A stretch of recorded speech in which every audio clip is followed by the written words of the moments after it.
Ponca tribe the fancy shawl dance?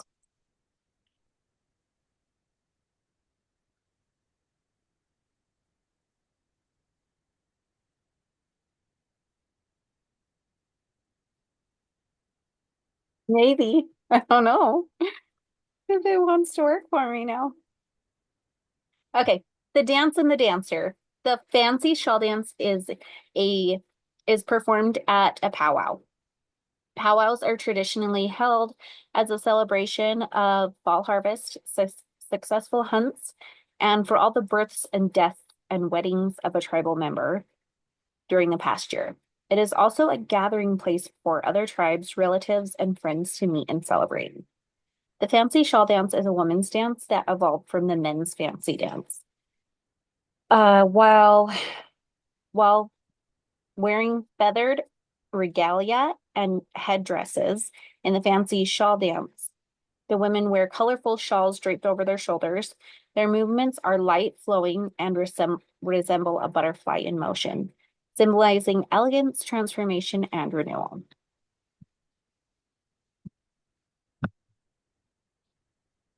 Usually, young women and girls are the dancers, women of the Ponca descent.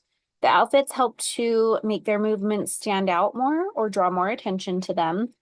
The dancers are wearing usually beaded jewelry, lots of accessories, moccasins, leggings, and colorfully decorated shawls that have long fringes. Most start learning the dance very young, around the age 3 to 5 years. This is the description of the dance, along with a picture. They hold their shawls out and move their arms like butterfly wings. They must dance exactly in rhythm with the drum and to stop perfectly when the song ends. Representing transformation and new beginnings, very high energy dance. It's a very powerful dance, energetic, graceful, lots of high steps, twirls, and jumps. And then I just added what I thought was like a really pretty picture there. I love the color choices. It just reminds me of fall. And it's just a woman who is doing the fancy shawl dance. She's wearing moccasins, leggings, lots of beads and very detailed jewelry, and the very colorfully decorated shawl with the really long fringes on it.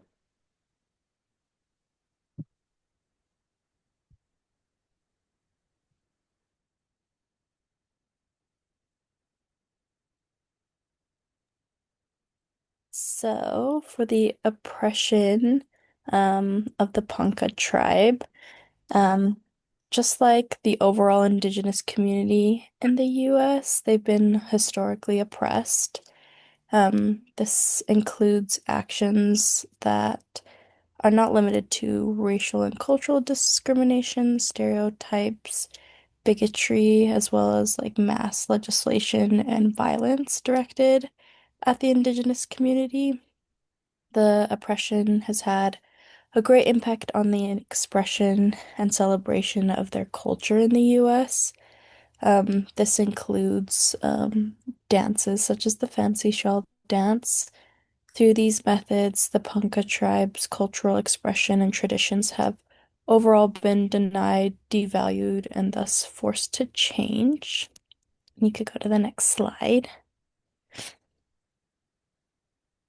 Um, a historical example of this form of oppression is the Indian boarding schools that were created across the country.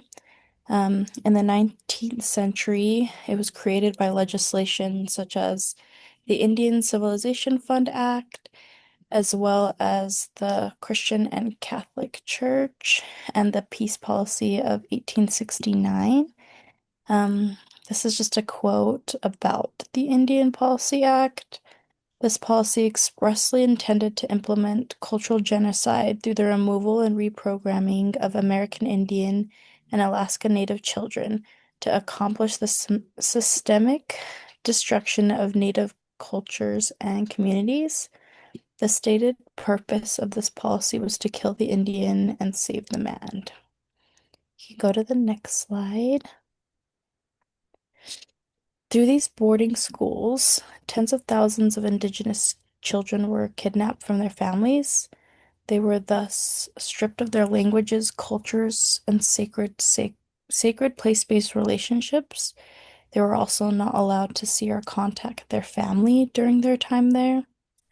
They're also subject to extreme violence, physical, emotional, mental, spiritual, and even sexual abuse.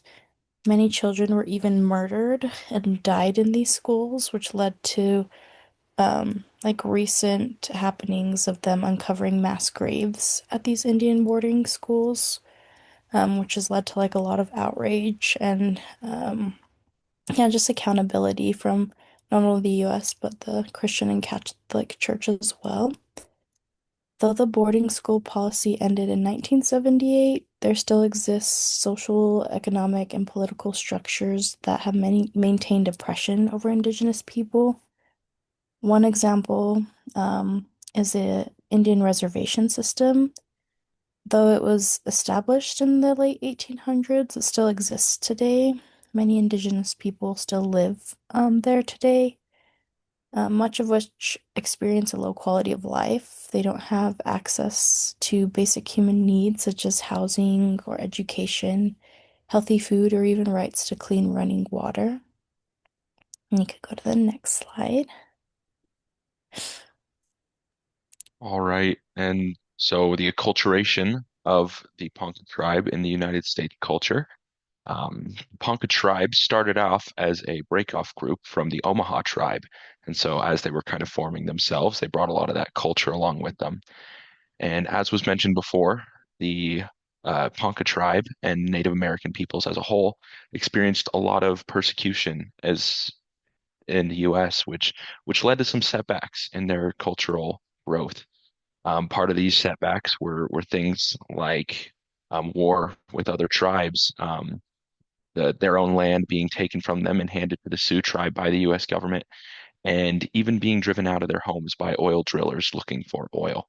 And kind of despite all of these different setbacks, the Ponca tribe was able to flourish and have a great cultural significance in Native American culture and in the U.S. culture as a whole, including things like being large founders of the powwow, um, being a big part of establishing the Native American Christian church, and such social justice rights as helping to establish Native Americans as people under the law.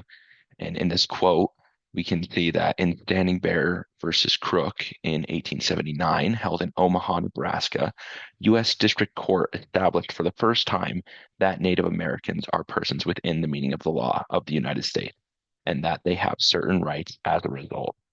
And so, as I said before, this was a very big social justice win for the Native Americans as a whole, and especially for the Ponca tribe in being that foot forward in helping to gain these rights in the U.S. We can go on to the next slide.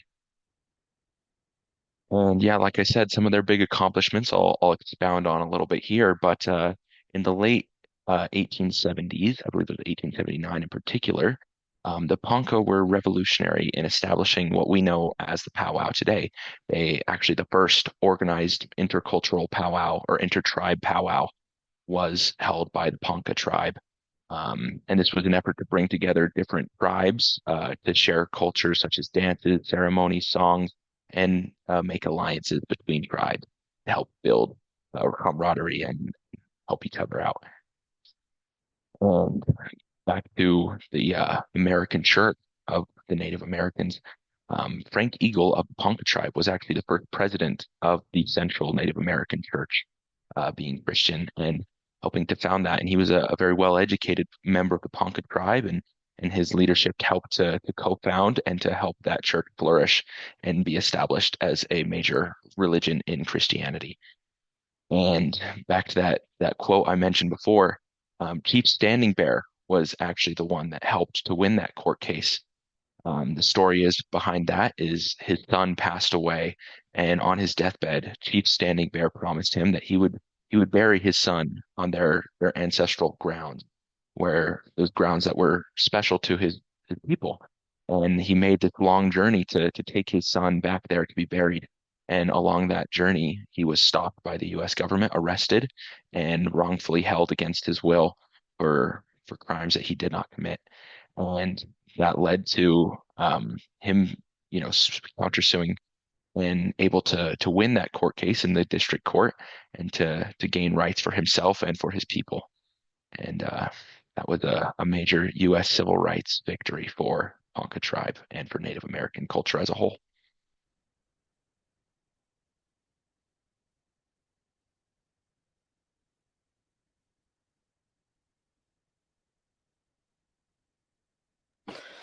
So I did the conclusion.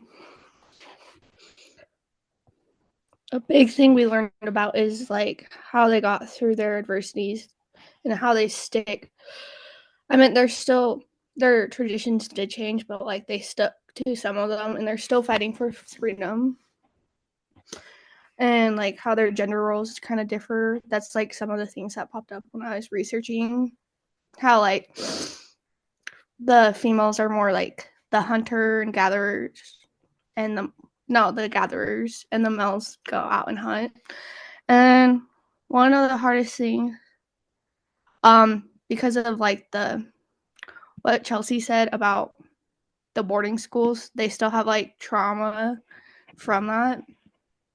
So just coming back from the family and being at the boarding schools and being forced away from their children, parents first away from their children and cutting their hair and like beating. So they're still working on like cases with that. But what we can learn for that is to help protect their lands and not just for like the reserve, like give them more and give them a greater appreciation from their suffering, and they didn't give up, which is important. And then another thing that was really important to them was the dance, obviously, because that's one of the main parts we did. Because they start teaching their girls really young, and even though they had to move several times, they still devoted some of their traditions and instilled it. And every year they have a dance festival, I guess, in Oklahoma for both sets of the tribe. Because I found out there was one in Oklahoma too, of the Ponca tribe. But we mainly focused on the one in Nebraska. And the only difference is geography and agricultural needs. So, yeah. And the Ponca tribe holds traditions through dance and other. They also are a viable part of the modern world because they use a website now called like poncanation.gov to like get the word out about like their festivals. Yeah.